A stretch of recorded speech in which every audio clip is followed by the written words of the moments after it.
Ok, aujourd'hui parlons de deux mots qui se ressemblent beaucoup en anglais.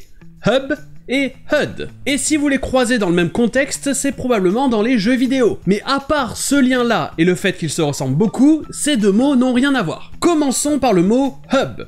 À la base, un hub, c'est ce qu'on appelle en français un moyeu, c'est-à-dire la partie centrale d'une roue. Si par exemple vous prenez la roue d'un vélo, vous aurez donc le centre, le hub, qui va ensuite donner sur les rayons. Et c'est avec cette image que maintenant on a le mot hub qui veut dire le centre d'une ville ou d'une activité. L'endroit central où toutes les routes se croisent ou alors commencent. Et c'est pour ça que dans un jeu, un hub, c'est un endroit central qui vous permet d'accéder aux autres niveaux, et auquel vous reviendrez entre chaque niveau. Et le premier qui me vient à l'esprit, c'est celui dans Crash Bandicoot 3, il me semble. C'est un endroit rond dont vous pouvez faire le tour avec tous les portails des niveaux. Ça, c'est un hub.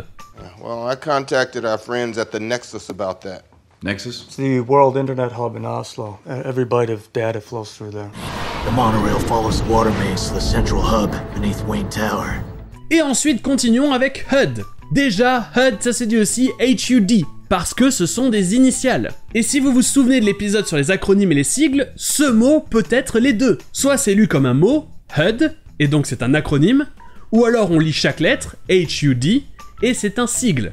Et donc cet acronyme / sigle correspond aux initiales de Heads Up Display. Et ça en français c'est un affichage de tête. À la base ce sont toutes les informations qu'un pilote d'avion peut voir, tout en continuant à regarder devant lui. Et ça ressemble à ça.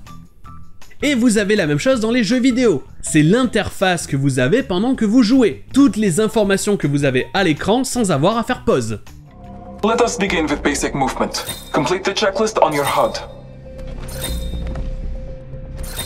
Et donc vous pouvez voir qu'il n'y a pas de lien entre les deux mots et pourtant ils sont faciles à confondre. Et sur ce je vous dis, à demain!